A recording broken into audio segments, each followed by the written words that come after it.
आज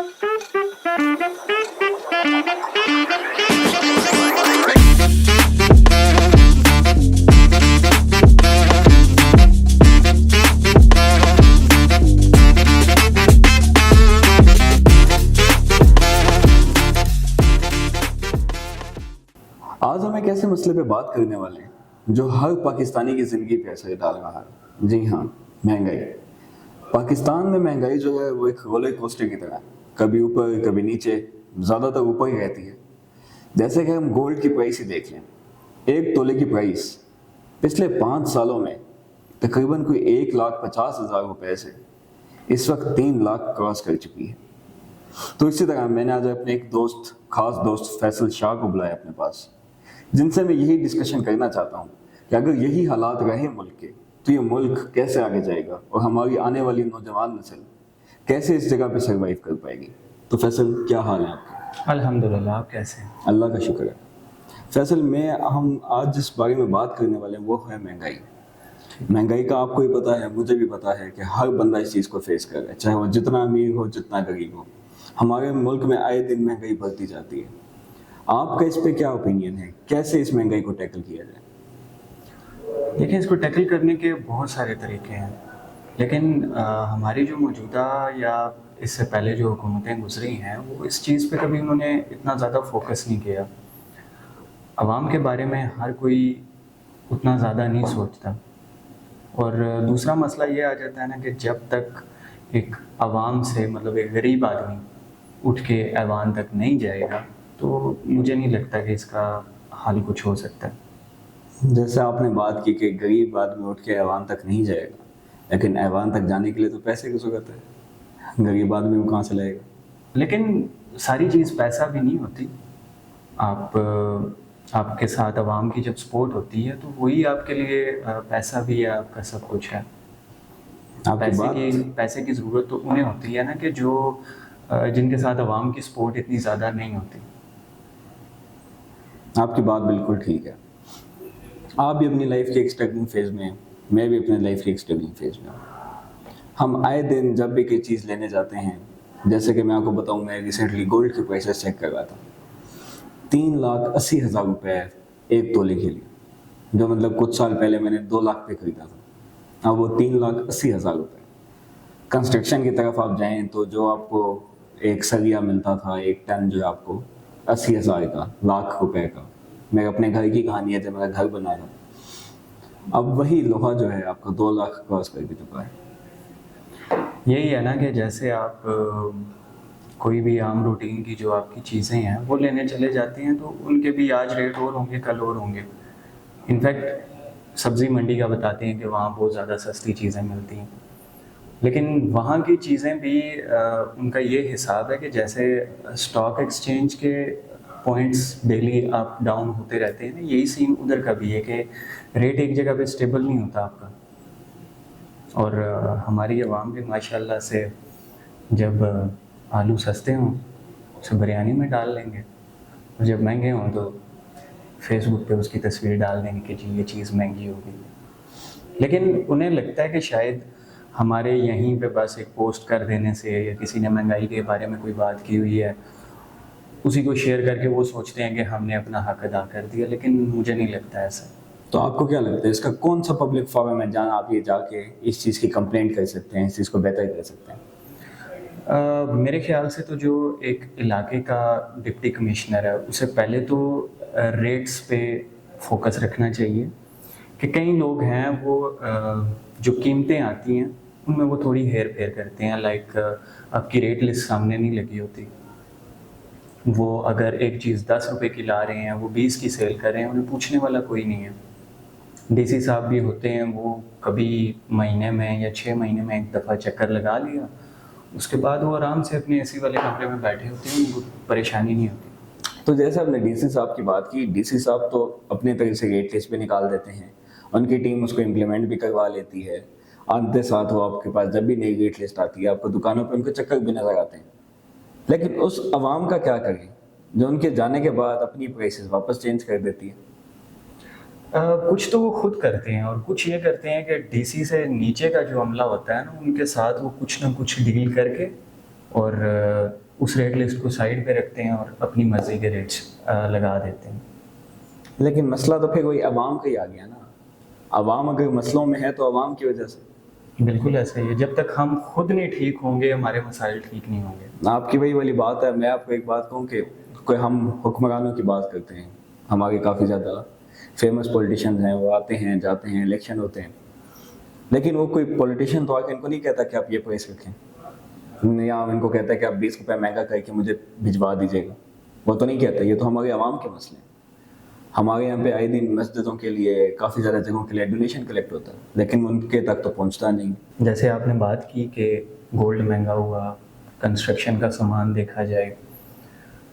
अब एक आदमी जिसने अपना घर बनाना है, जो करंटली रेट्स चल रहे हैं, अगर वो उन रेट्स को देखे तो वो तो फिर यही चीज़ें वो करेगा कि भाई अगर वो एक चीज़ अपनी 50 रुपए की बेच रहा है तो वो उसे 100 या 200 में बेचना शुरू कर देगा, क्योंकि जिस हिसाब से उसके खर्चे बढ़ रहे हैं वो उसी हिसाब से फिर अपनी चीज़ें भी सेल करेगा। आपकी मैं बात मान रहा हूँ, लेकिन देखें, जब तक आवाम खुद ही चीज़ ठीक नहीं करना चाहेगी ना, चीज़ ठीक नहीं हो सकती। नहीं हो सकते, बिल्कुल। हम पहले तो अपने गली मोहल्ले से स्टार्ट करें। हमारे आसपास मार्केट में जो लोग बैठे हुए हैं, जो दुकानदार बैठे हुए हैं, वो सब्जी फल लेके आते हैं। चले हम मानते हैं मंडी से लेके आते हैं, उनका आना जाने का खर्चा है, उसको सेट करने का खर्चा है, लेकिन वो इतना तो नहीं है कि आपका 50 रुपए वाला टमाटर जो है वो 200 रुपए पे बिकना स्टार्ट हो जाए। देखो, अब जो तो लोग एक चीज़ से अवेयर होते हैं ना, रेट्स वगैरह से, जिन्हें नॉलेज होता है कि यार इसकी प्राइस इतनी होगी या मैक्स इतनी होगी, ठीक है, उनके लिए इशू नहीं होता, उन्हें पता होता है कि ये चीज़ महंगी दे रहा है। लेकिन कुछ लोग हैं, उनके लिए फ़र्क नहीं पड़ता, वो अगर 300 रुपये किलो भी हो ना तो वो लेंगे। जैसे एक टाइम आया था कि हमारी आवाम में से लोग बोल रहे थे कि भाई पेट्रोल 300 रुपये भी हो जाए, 500 हो जाए, 1000 भी हो जाए, हम फिर भी डलवाएंगे। तो कुछ जो चीज़ें हैं ना, वो बेसिक ज़रूरतें हैं, वो चाहे जितनी भी महंगी हो जाए या जितनी भी आप महंगी कर लो। और एक और चीज़ ये होती है कि एक जब मार्केट पूरी बनी हो ना, तो उसमें रेट्स का बड़ा ध्यान रखा जाता है कि हम ज़्यादा रेट ना दें, क्योंकि हमारे साथ दूसरी शॉप है, वो शायद हमसे कम रेट में दे रहा हो, ठीक है। लेकिन वहीं जब गली मोहल्ले में एक सिंगल दुकान है, उसे पता है दूर दूर तक कोई दुकान नहीं है, लोगों की एक मजबूरी है मुझसे खरीदना, तो वो उनकी मजबूरी का गलत फ़ायदा उठाता है। आपकी बात तो ठीक है, लेकिन देखें, आपने वही अच्छी बात की पेट्रोल वाली। हमारे यहाँ पे जब पेट्रोल महंगा हुआ, ये मैं आपको स्टेट्स बता रहा हूँ, तकरीबन पिछले 1-1.5 साल से हमारे पेट्रोल की जो हाइक है वो तकरीबन 70-80 रुपये है, जो 70-80 रुपये वो इंक्रीज़ हुआ है। जब ये नया नया इंक्रीज़ हुआ ना, तो अवाम ने पूछा, न्यूज़ पे चैनल्स पे आना स्टार्ट हुआ कि भाई अब आप घर से बाइक या गाड़ी कैसे निकालेंगे। और उसी स्टेट्स में फिर उन्होंने बाद में दिखाया, महीने बाद, कि आपकी जो ट्रैफिक है वो इंक्रीज़ हुई है, डिक्रीज़ नहीं हुई। आपकी परचेज गाड़ियों और बाइक्स की ज़्यादा हुई है। जहाँ आपके पहले 10 बाइक बिक रहे थे, अब उसी दुकान का 30 बाइक बिक रहे हैं। तो देखें, इस आवाम को फ़र्क तो वैसे नहीं पड़ता किसी चीज़ से, लेकिन एक गरीब का बच्चा जो है, किसी भी गरीब इंसान का बच्चा है, यही चिकन पहले आपको 300 रुपये किलो मिलती थी, और वही चिकन मार्केट में 880 रुपये किलो है। एक गरीब का बच्चा वो कैसे खाएगा? देखें, किसी भी जगह में आवाम का सबसे पहला तो ये है ना कि आसपास वाली आवाम भी वही लाइफ स्टाइल या वही लाइफ जी सके जो वो लोग जी रहे हैं। हर इंसान को कोई अच्छी चीज़ खाने का, अच्छी ज़िंदगी जीने का हक है। अब आपको पता है कि चाइना इस टाइम इतनी तरक्की क्यों कर चुका है? इसलिए कि उनका जो छोटे से छोटा बच्चा भी है ना, वो फ्री नहीं होता। हमारे यहाँ जो बच्चे आजकल खिलौनों से खेलते हैं, ये उनके बच्चे बना रहे हैं। वो अपने हर एक बंदे को एक हुनर सिखाते हैं, फजूलियात नहीं होती उधर, भीख और ये बाकी चीज़ें उधर नहीं हैं, ठीक है। तो वही चीज़ अगर हमारी कंट्री में इम्प्लीमेंट हो जाए, लाइक आप छोटी छोटी इंडस्ट्रीज़ लगाओ बच्चों को, या जो भी मतलब अपनी, जैसे मैट्रिक के बाद 2-3 महीने की छुट्टियां होती हैं, एक स्टूडेंट फ्री होता है, तो उस फ्री टाइम में वो कोई स्किल सीख ले, या कोई ऐसे इदारे कायम कर दिए जाएं जो ऐसे बच्चों को जो मतलब पढ़ लिख नहीं सकते या उनके पास वसाइल नहीं होते इतने, उनके लिए कोई ऐसी इंडस्ट्रीज़, ऐसे हुनर या ऐसे स्किल्स हों जो वो सीख के इन फ्यूचर एक बेहतर रोज़गार कमा सकें। हमारे यहाँ पे मसला ये है कि अवाम काम करना ही नहीं चाहते। दूसरी बात है उनको काम आता नहीं। हमारी नौजवान नस्ल जो है टैलेंटेड है, बाहर की दुनिया भी आपको काम देती है, यूएस यूके में भी आपके फ्रीलांसिंग में अगर देखा जाए तो सबसे ज़्यादा आपके टैलेंटेड लोग या सबसे ज़्यादा आपकी जो डिमांड मांगी जाती है वो पाकिस्तानियों की मांगी जाती है। मसला इस जगह पे ये है कि हमारी गवर्नमेंट या हमारे लोग उस चीज़ को इम्प्लीमेंट नहीं होने देते। अब मैं रिसेंटली एक स्टडी पढ़ रहा था इंडिया के बारे में, मुझे नहीं पता, मुझे कंफर्म नहीं है, मैंने किसी सोर्स से कंफर्म नहीं की कि बात सच है या झूठ है, लेकिन उसमें था कि उनकी गवर्नमेंट ने एक नई चीज़ निकाली है कि आपका जब बच्चा 5-6 क्लास से बढ़ जाता है तो उनका एक सब्जेक्ट निकल जाता है। उस सब्जेक्ट में बेसिकली उनको सिर्फ बिजनेस करना सिखाया जाता है। वो स्कूल जो उनसे फीस लेता है वो 5 बच्चों का ग्रुप बना के उसको एक बजट दे देता है। 6 महीने बाद उनसे एक रिपोर्ट मांगता है। अब वो रिपोर्ट क्या होती है कि आपने बिजनेस आइडिया पे पिच करना होता है, फिर आपने उसकी मंथली रिपोर्ट भी देनी है, बिजनेस आप कैसे चला रहे हैं, आप उसकी मार्केटिंग कैसे कर रहे हैं, आपकी सेल कितना होगा, आपकी प्रॉफिट कितना होगा। अब वो बजट इतना ज़्यादा नहीं होता, आपका 25 to 30,000 इंडियन रुपीज़ होते हैं, लेकिन वो सिर्फ दिए एक बच्चे को इसलिए जाते हैं ताकि उसमें वो चीज़ पैदा हो सके, उसको आगे जाके पता चले कि यार सिर्फ जॉब करना ही मेन चीज़ नहीं है। हमारे यहाँ पे मसला है कि हमारे यहाँ पे नए बिजनेसेस नहीं है। हमारे यहाँ पे जब भी कोई नया बिजनेस खुलता है वो पॉलिसीज में फंस के वो बंद हो जाता है। एक्चुअली इशू ये आ जाता है ना कि हमारे साइड पे नए बिज़नेस क्यों नहीं है, क्योंकि हमारी जो नौजवान नस्ल है ना, ख़ासकर आप मेरे जैसे लोग, हम ना चाहते हैं कि यार कोई ऐसा करिश्मा हो जाए, कोई जादू हो जाए और हम रातों रात अमीर बन जाएं, ठीक है। और इस चीज़ का फ़ायदा बहुत से लोग उठाते हैं। लाइक कई लोग हैं वो अपने कोर्सेज बेचते हैं कि भाई ये हमारा कोर्स ले लो, रातों रात आप अमीर हो जाओगे। फिर इसी तरह कुछ पैसे डबल करने के और कुछ इन्वेस्टमेंट के ऐसे चांसेस। लाइक बात आप वाली है कि हमारी आवाम ना इतनी लेज़ी हो चुकी है कि वो कहती है कि हमें कुछ भी ना करना पड़े, हम हाथ पे हाथ रखे बैठे रहें और जैसे वो पुराने टाइम में मनोसलवा उतरा करता था ना, ऐसे बस हमारे लिए सब कुछ उतर के हमारे टेबल के सामने आ जाए।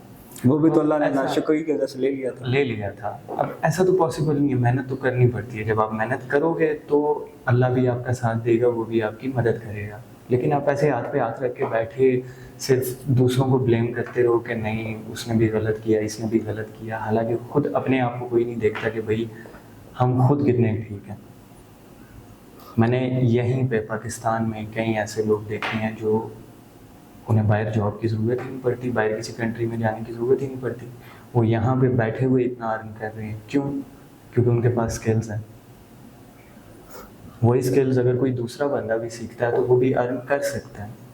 लेकिन बात यही है कि हम इतने लोग हम लेज़ी हो चुके हैं ना कि हम बस कहते हैं कि यार नहीं बस रातों रात कोई जादू हो जाए और हम पति बन जाए, कोई टिकट लूँ और निकल। हाँ ऐसे ही। आपकी बातें ठीक है, लेकिन इसमें हमारे इधर के काफ़ी ज़्यादा देसी पेरेंट्स का भी प्रॉब्लम है। नॉट इंडिया की मैं बात नहीं करूँगा, ना मैं बांग्लादेश की बात करूँगा, वो इस चीज़ में इवॉल्व कर चुके हैं। लेकिन पाकिस्तान में अभी तक जो पेरेंट्स का वो बात है ना कि वो जब तक बच्चा यूनिवर्सिटी से नहीं निकलेगा, ग्रेजुएट नहीं करेगा, तब तक वो अपने साथ रखा है। उसको साथ रखने के मैं इसमें नहीं कहेगा कि आप उसका खाना बंद कर दो, रोटी दो, बच्चा है जिंदा तो उसने कहना है, बट उसको लाइफ के बारे में सिखाना बड़ा ज़रूरी है।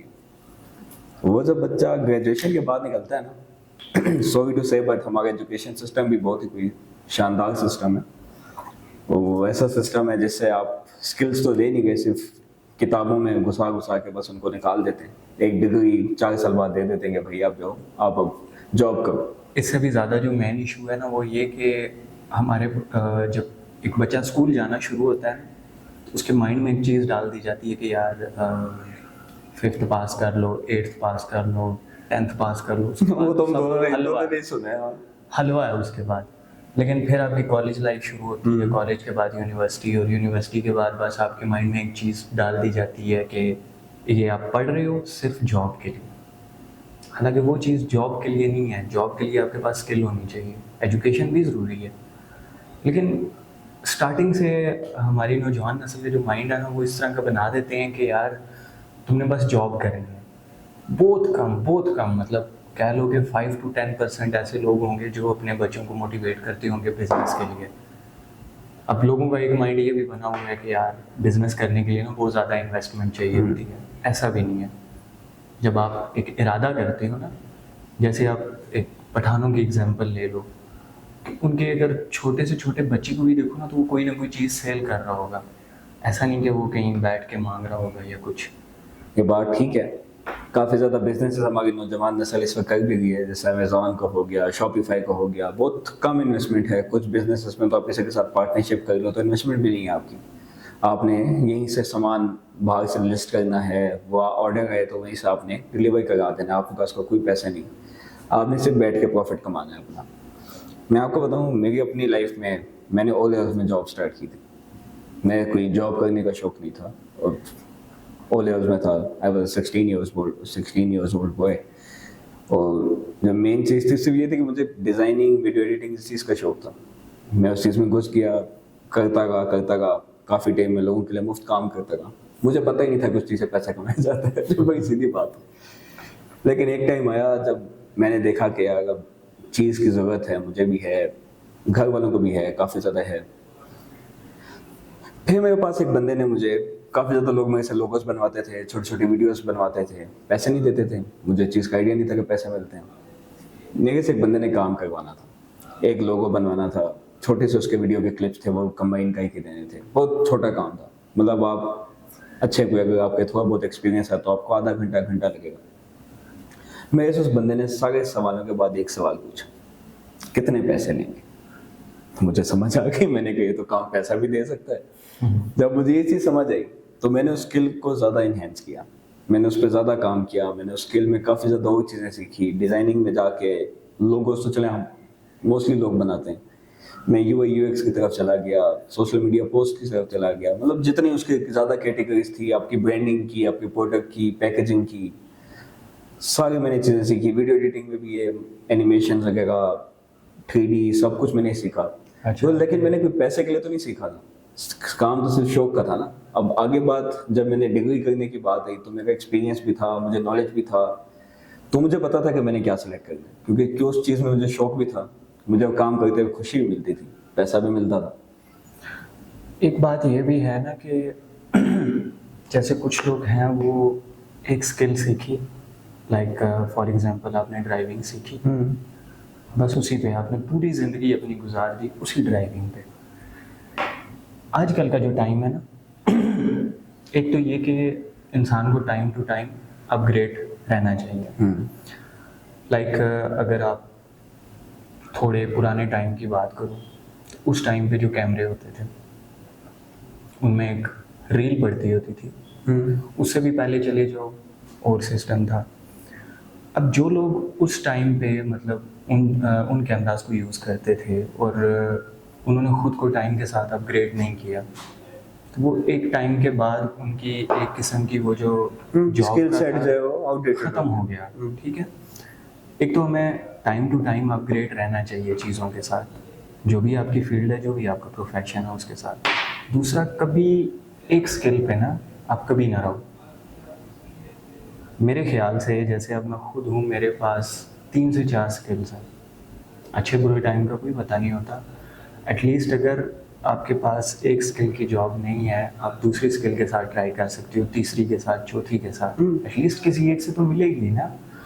लेकिन हमारे लोग बस एक चीज़ सीख के बैठ जाते हैं कि भाई इसी से हम। तो मुझे आपकी इन बातों से एक बात याद आई। मैं एक ऑफिस में काम कर रहा था उस वक्त, और ऑफिस का नाम लेते हुए अच्छा नहीं लगता, क्या पुरानी बातें याद करेंगे। लेकिन उस वक्त ये था कि एआई नई नई आपकी दुनिया में आ गई थी, आई भी नहीं थी, अभी काम स्टार्ट हुआ था। और काफ़ी ज़्यादा लोगों की शिकायतें आने लग गई कि यार एआई काम करेगी तो मैं क्या करूँगा, मेरी जॉब तो ख़त्म हो जाएगी। लोगों ने एआई के बारे में स्टडी नहीं की, उन्हें उसका नॉलेज नहीं था, उनको पता नहीं था कि एआई आती क्यों है, क्यों आई है। कोई भी काम है, एआई को भी तो आप कोई ना कोई चीज़ बताएंगे, कोई प्रॉम्प्ट देंगे तो काम करके देगी ना। और उसके लिए भी आपको नॉलेज ज़रूरी है, उस स्किल का, उस सेट का, आपको उस प्रोजेक्ट का, या कोई भी काम कर रहे हैं आप, चाहे कंटेंट राइटिंग करवा रहे हैं, कंटेंट क्रिएशन है, कोई भी चीज़ है, आपको नॉलेज है तो आप वो चीज़ करवा सकते हैं। ये प्रोडक्ट की पैकेजिंग तो एआई बना के दे सकती है, लेकिन आप उसको बताएंगे कैसे, क्या डिमेंशंस हैं, किसने में चाहिए, कौन से डिज़ाइन में चाहिए, क्या कलर स्कीम है, क्या टाइपोग्राफी है। अगर वो आपको नॉलेज है तो आप उसको बता सकते हैं, लेकिन हमारे पाकिस्तानी अवाम ने कहा कि भाई मेरी तो जॉब चली जाएगी, अब मैं किसी ऐसी तरफ चला जाता हूँ, गवर्नमेंट जॉब कर लेता हूँ। हमको पता है हमारे यहाँ पे लोगों की एक आम चीज़ की सोच है। आप इस बारे में क्या कहना चाहेंगे? यार एक हमारी कंट्री में ना एक चीज़ बहुत आम है। जैसे आप अभी कहीं पे पोस्ट शेयर कर देते हो ना कि फलां जगह पे ब्लास्ट हो गया, ठीक है, लोग उसको वेरीफाई नहीं करेंगे, शेयर करते जाएंगे, अपने व्यूज़ देते जाएंगे, लेकिन कोई एक बंदा भी जाके वहाँ नहीं देखेगा कि यार हुआ भी है या नहीं। तो जब एक बंदा बोल रहा होगा ना कि यार बस ये जो स्किल्स हैं इनके सीखने का कोई फ़ायदा नहीं है, एआई आ गया है, एआई आपकी ये सारी जॉब्स ले जाएगा, आधे से ज़्यादा जो लोग हैं ना वो इसी चीज़ की वजह से इनसिक्योर फील करते हैं और वो उन स्किल्स की तरफ वो नहीं जाते थे। हालांकि वो आप वाली बात कि यार एआई को कमांड देने वाला भी तो बंदा ही होगा ना, रोबोट तो नहीं होगा ना। सही बात है। क्योंकि रोबोट है या एआई है, उनमें फीलिंग्स नहीं है, वो जस्ट एक मशीन है, और मशीन वही काम करेगी जो आप उसे कमांड दोगे। ह्यूमन टच नहीं दे सकती वो। हाँ ऐसा ही है। तो अफवाहों पे तो फिर अब क्या कह सकते हैं। हमारा टॉपिक कुछ और था, हम कहीं और से कहीं और निकल गए, बातें हैं। हम दोनों का असल में मसला ये है कि हम दोनों एक ही फील्ड के प्रोफेशनल्स हैं। तो हमारी जब बात होती है तो हम कहीं से कहीं निकल जाते हैं। ऐसा ही है, बातों से बातें निकलती हैं, बातों से कहीं ना कहीं पहुंच कहाँ जाती से हैं। कहाँ पहुंच जाते हैं। ऐसा ही है। लेकिन अब बात यह है कि हमारा टॉपिक महंगाई था। हम्म, महंगाई से आए दिन हमारे यहाँ पे लोग मानेंगे नहीं इस चीज़ को, लेकिन अगर आप किसी गांव वाली साइड जाएं हमारे साथ, गांव वाली साइड पे एक छोटा सा गांव है, गांव का मुझे नाम खुद भी नहीं याद क्योंकि मैं गांव में इतने कम टाइम मैंने ज़िंदगी गुजारी है कि मुझे खुद ही नहीं पता। लेकिन मैं रिसेंटली भी गया हुआ था गाँव अपनी, और मैंने उस जगह पे देखा कि यार उन लोगों के पास ना बिजली है, ना उनके पास गैस है, ना उनके पास घर में कोई टीवी शीवी कोई मोबाइल है। तो ऐसे लोगों की क्या ज़िंदगी है, मतलब ना वो दुनिया से कनेक्टेड हैं, ना वो मुल्क से कनेक्टेड हैं, ना उनके पास रात को सोने के लिए कोई बिजली चलती है, ना कोई पंखा चलता है। अच्छा एक मज़े की चीज़ बताऊं तो ऐसे लोगों की ज़िंदगी हमसे लाख दर्जे बेहतर है। हमारी ज़िंदगी क्या है, 9 to 5 जॉब, रात को सोना, सुबह फिर जॉब पे आना, ठीक है। हमारी छुट्टी वाला दिन जो भी होता है, 12-1 बजे हमने उठना होता है और हमें कोई आइडिया नहीं होता कैसे पूरा दिन हमारा गुजरेगा। वो अगले 5 दिनों की टेंशन में गुजर जाता है। आम रूटीन में भी हमारा मतलब दिन कैसे गुजरता है हमें नहीं आइडिया होता। लेकिन जब आप गांव में होते हो ना, आपके पास मोबाइल नहीं है, आपको किसी चीज़ की टेंशन नहीं है, तो कुछ पता ही नहीं है तो फिर क्या टेंशन है। क्योंकि यूजुअली ऐसे होता है कि जैसे आपने अपनी कोई वीडियो पोस्ट कर दी है, कोई पिक्चर पोस्ट कर दी, उस पर लाइक्स कम आ गए, व्यूज कम आ गए। वही आपका कज़न है, उसकी पोस्ट पे लाइक ज़्यादा आ गए, तो अब आपको ना थोड़ी बहुत जेलसी फील होगी, यार इसमें ऐसा क्या खास है जो मुझ में नहीं है। तो उसके फॉलोअर भी आपसे कम है। वही चीज़ आप सोचना शुरू कर दोगे, और वही सोच फिर आपकी डिप्रेशन की तरफ जाती है और अजीब सी हालत हो जाती है इंसान की। इंस्टेड के आप जब गांव में हो ना, आप इन चीज़ों से दूर रहते हो, वहाँ की आबो हवा देखी जाए। अब यहाँ पे अभी हम अगर बाहर चले जाएं तो हमें मेन जो चीज़ मिलेगी वो गाड़ियों का शोर मिलेगा, जो हवा है, जो ऑक्सीजन हम ले रहे हैं वो इतनी साफ नहीं होगी गाड़ियों के धुएं और काफी ज़्यादा बाकी chemicals इंडस्ट्रीज की वजह से। वही अगर गांव में आप देखो, खामोशी, सुकून, साफ सुथरी आबोहवा, तो मेरे ख्याल से वो लोग हमसे ज़्यादा बेहतर हैं। उनकी ज़िंदगी तो बेहतर है, मैं आपकी बात मानता हूँ, लेकिन उसमें काफ़ी ज़्यादा आपको ऐसे फैमिलीज मिलेंगी जैसे गांव में होता है, खेती बाड़ी वाले लोग होते हैं, गाय चराने वाले लोग होते हैं, उनके पास इतना पैसा होता है कि यार वो ये नहीं कहेगा कि वो कोई वाइट हाउस जाके खरीदते हैं या कोई इस तरह की, लेकिन तो वो इतना पैसा कमा लेते हैं कि वो 3 वक्त की रोटी खा सकें। लेकिन गांव में आपको मेजॉरिटी आवाम ऐसे मिलेगी जिसके पास एक वक्त रोटी खाने के पैसे भी नहीं हैं, ना उनके पास अपने बच्चों को स्कूल में डालने के पैसे हैं, जब वो बच्चा स्कूल भी नहीं जाएगा, देखें ना उसके पास कोई टेक्नोलॉजी है, कोई चीज़ नहीं है, वो बच्चा कैसे स्किल सीख सकता है। इसके लिए हम आम आवाम क्या कर सकते हैं, हम जैसे लोग क्या कर सकते हैं, हमारी गवर्नमेंट क्या कर सकती है। पहले तो ऐसी जगहों पे और ऐसे गांव के एरियाज़ में जाके ना हमें एक अवेयरनेस देनी चाहिए कि कैसे वो लोग खुद को बेहतर कर सकते हैं। यार मैंने ऐसे भी कई गांव देखे हैं जो खुद से काफ़ी चीज़ें बना रहे हैं। लाइक उनके गांव में अगर बिजली देखी जाए तो वो खुद से बना रहे हैं पानी से। बाकी अगर ट्रांसपोर्ट का देखा जाए, मतलब काफ़ी चीज़ें ना वो खुद से बना रहे हैं। क्यों? क्योंकि उनके जो माँ बाप थे उन्होंने उस गांव के एरिए से थोड़ा निकल के अपने बच्चों को, चाहे उन्होंने खुद जितनी मर्जी मेहनत की, लेकिन उन्होंने अपने बच्चों को अच्छे स्कूल, अच्छे कॉलेज, अच्छी यूनिवर्सिटीज़ में डाला। लेकिन बात आपकी है कि कई ऐसे गांव हैं जिनमें ये चीज़ें नहीं हैं और उन्हें बताने वाला भी कोई नहीं है। ना वो अफोर्ड कर सकते हैं, ना वो अफोर्ड कर सकते हैं। उनके पास ऑप्शन क्या हो जाता है, या तो वो किसी और के घर में जाके काम करना या फिर भीख मांगना। यही दो ऑप्शंस होते हैं उनके पास, इसके अलावा कोई ऑप्शन नहीं होता। तो इसके लिए बेस्ट तरीका यही है कि अवेयरनेस दी जाए। आपकी वाली बात है कि मुल्क में अवेयरनेस का मसला है। हमारे यहाँ पे गवर्नमेंट स्कूल्स, कॉलेजेस, यूनिवर्सिटीज़ बहुत कम फीस पे आपको पढ़ा रही हैं। इवन गवर्नमेंट स्कूल कॉलेजेस जिस तरह MCB, MCG इस्लामाबाद में खुलेंगे तो मुफ्त हैं। मेरे अपने काफ़ी ख़ास दोस्त हैं या फिर काफ़ी ज़्यादा जानने वाले कोलीग्स वगैरह हैं, वो भी नहीं स्कूल कॉलेज से पढ़े और कामयाब भी हैं ज़िंदगी में, अच्छा काम भी कर रहे हैं, सब कुछ कर रहे हैं। लेकिन उन्हीं लोगों को, उन्हीं गाँव वाले लोगों को उस चीज़ की अवेयरनेस कैसे दी जाए? कैसे आप उस चीज़ का, मतलब एक आपकी वही वाली बात है, एक चीज़ का ट्रैक रख सकते हैं कि यार हमने इस गाँव तक ये नॉलेज पहुँचा दी है? जैसे अब उधर टेक्नोलॉजी नहीं है, वैसे तो मुझे नहीं लगता कि पाकिस्तान के कोने कोने में आजकल इंटरनेट, मोबाइल ये चीज़ आम है। लेकिन फिर भी ऐसे एरियाज़ हैं जहाँ पे ना मोबाइल है, ना टीवी, ना इंटरनेट, कुछ भी नहीं। तो वो चीज़ हम ऐसे ही कर सकते हैं जैसे आप एक छोटी सी कम्युनिटी बनाते हो स्टूडेंट्स की या कोई भी फ्रीलांसर्स की, ठीक है? उनके साथ मिल के हम ये चीज़ कर सकते हैं कि हम ऐसे लोगों को इकट्ठा करें जिनकी सोच ऐसी हो अवेयरनेस फैलाने की। तो हम उनको साथ लेके हम ऐसे गांव में जा सकते हैं और उनको अवेयरनेस दे सकते हैं। फैसल, आपका मैंने बहुत ज़्यादा टाइम आज ले लिया इस बात में, लेकिन ये हमारा मुल्क का ऐसा मसला है जो कभी ख़त्म होना नहीं है ना आपके मेरे बात करने से इस चीज़ ख़त्म हो जानी। तो मैं आपसे जाते जाते एक आखिरी सवाल पूछना चाहूँगा, महंगाई का हल क्या है? महंगाई का हल, अब जैसे अल्लाह पाक ने भी कुरान पाक में फरमाया, इन्ना माल उसरी युसरा, बेशक हर मुश्किल के साथ आसानी है। तो सलूशन हर चीज़ का होता है, लेकिन हम उस पर कितना अमल करते हैं वो हम तक होता है।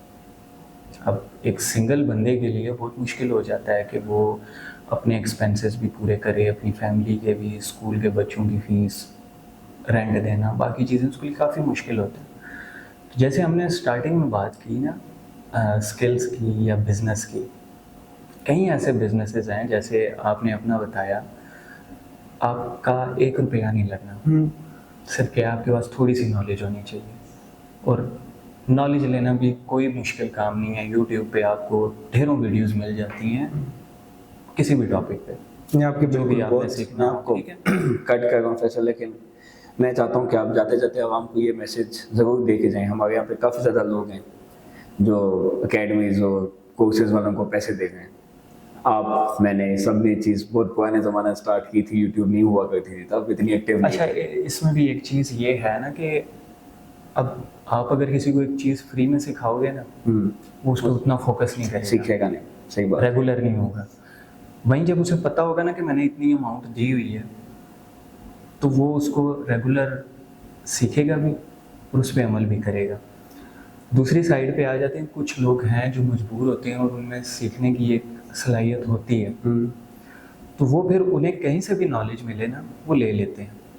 तो ऐसे लोग, मतलब जो अपने हालात को बेहतर करना चाहते हैं, तो उनके लिए यही ऑप्शन है कि वो अपनी फील्ड से या कोई भी आसान सा कोर्स, वो कोर्स देखें यूट्यूब से, सीखें और साइड पे पार्ट टाइम अपनी जॉब के साथ साथ उस चीज़ को भी कंटिन्यू करें। सेकंड चीज़ ये आ जाती है कि जैसे इस्लामाबाद में देखें तो काफ़ी ज़्यादा फ्लाईओवर्स बन रहे हैं। आपने ही देखा होगा, पिंडी में भी, इस्लामाबाद में भी। आपने नोट किया होगा उनके नीचे काफ़ी स्पेस खाली है, बिल्कुल। अगर हमारी हुकूमत वहीं पे छोटी छोटी शॉप्स बना के लोगों को दे देती है रेंट पे, एक तो वो जगह साफ सुथरी रहेगी, उनका जो रेंट आएगा उसी से उस रोड की, उस फ्लाईओवर की मेंटेनेंस भी होती जाएगी, और जो भी गरीब आदमी होगा उसका भी अपना रोजगार भी चल जाएगा। मिल जाएगा। सही बात।